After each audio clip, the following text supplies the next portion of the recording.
We all want our gears to shift fast, slick and accurately. For that to happen, the cables need to be at an optimum length and they need to be lubricated properly. This is not going to be the case with your new bike. To save on production costs, the manufacturers will use one size cable to do 3 different size bikes. To add insult to injury, neither them or the mechanic who did the final assembly of your bike will have put any grease on the inner cables. A must for super shifting.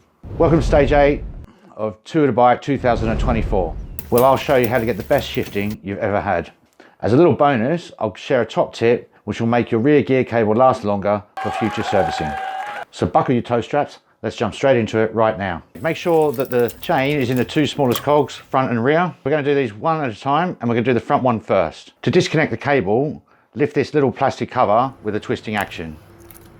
Then cut the cable end off and pull the cover off the cable. And then you want to undo the pinch bolt and pull the cable out and cut the damaged part of the inner cable off. Pull the end of the outer out of the adjuster or the frame fitting. And if you've got internal cables, I've got a video on how to do that. Turn the bars all the way around so they touch the top tube so that you can work out the right length to cut these cables. I'm just going to strap this one with a toe strap so it'll stay in place and make the job easier. The best length of outer cable for tidiness and function is so that they're just not stressed when the handlebars are turned all the way around so they're touching the top tube. This just allows for the bike if it fell over or if it's being packed in a box. Offer up the outer cable to the frame where the adjuster is or the frame fitment where it stops on the frame and just pull it along so it wraps nicely around the head tube without being tight. And then you want to make a little mark on the outer cable where you want to cut it with the cutters. Don't cut it too hard and don't cut through it. Roll the brake lever hood back, remove the little cover that covers the cable on the inside of the brake hood. Start by pushing the inner back into the outer cable so you're pushing it back towards the lever.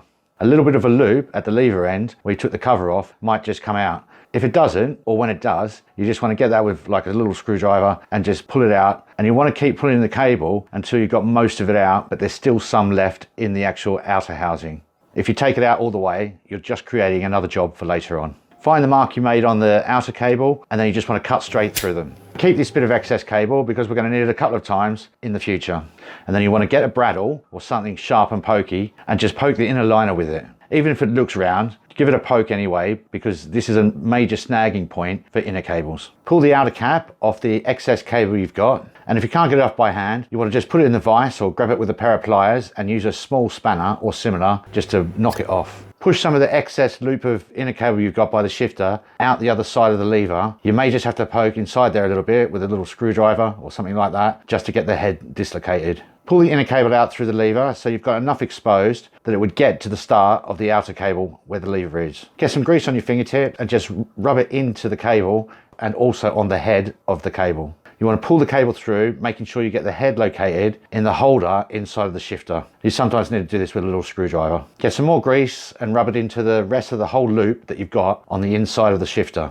You then want to just start pushing the cable all the way back into the outer until it comes out the other end. You want to pull the inner cable all the way through, making sure that up at the shifter end that the last little bit doesn't kink as it sits down into its guide. Now you want to get your cable ferrule, slide that onto the inner cable and then push it on to the end of the outer cable. You now want to feed the inner cable down through the adjuster or into the fitting on the frame. Put it all the way through till the ferrule on the outer casing locates. Because you've got greasy fingers, there should be some grease on the ferrule, and this will help make the gears easier to adjust in the future and also stop it seizing. Run the inner cable back to the front derailleur the same way it came out, and then you just want to secure it reasonably tight with a pinch bolt. Now you just want to go back to the lever and get the little cover that was going over the cable and just relocate it into the lever.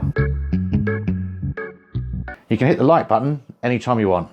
Now for the rear one. You want to cut the cable end off and undo the pinch bolt, and then you want to pull the outer cable out of the adjuster on the rear derailleur. Take that bit of outer cable and put it to the side. It's already the correct length, so there's no need to measure it. Then you want to cut the end of the inner cable where it's damaged from where the pinch bolt was. Pull the outer out of the adjuster or the fitting on the frame at the front of the bike, and then you just want to pull the inner out all the way as well. Do exactly the same things to the rear cable at the shifter end as you did with the front cable. The only thing you want to do differently is use the excess that you cut off the front outer cable and use that to mark up how much you need to cut off the rear cable at the front of the bike. Then refit everything so that you end up with the cable clamped up back at the rear derailleur. While doing so, you want to grease the ferrules on the small bit of adder to the rear derailleur on both ferrules, the one that fits into the frame fitting and the one that fits into the adjuster or the port on the rear derailleur. Here's a top tip for making your rear inner cable last longer when you have to cut it down to service a bike. Don't cut your cables down too far. This means you'll be able to do it more times, it won't cost as much money, and it won't take as much time to actually do the servicing. Had any aha moments? Drop them in the comments. On some of the higher end Shimano road derailleurs, the back plate of the parallelogram is machined out, and you can cut the cable off a lot longer and fit it through one of these holes so it's discreetly out of the way. I have got a video on how to fit cables in which it has this complete tip. In stages 11 and 12 of Tour de Bike 2024, I'll give you some top tips for adjusting your rear derailleur and your front derailleur respectively. If you haven't already liked and subscribed, please do that now, and I look forward to seeing you in stage 9 of Tour de Bike 2024. In this stage, we'll be visiting another windy area, the brake cables. We'll get rid of these dangerous lassos to finish off tidying up the cables on this bike. Cowboy fitment of cables doesn't wash in this workshop. This will also make your brakes much more positive and the work will last for a much longer time. You'd be a drongo to miss it.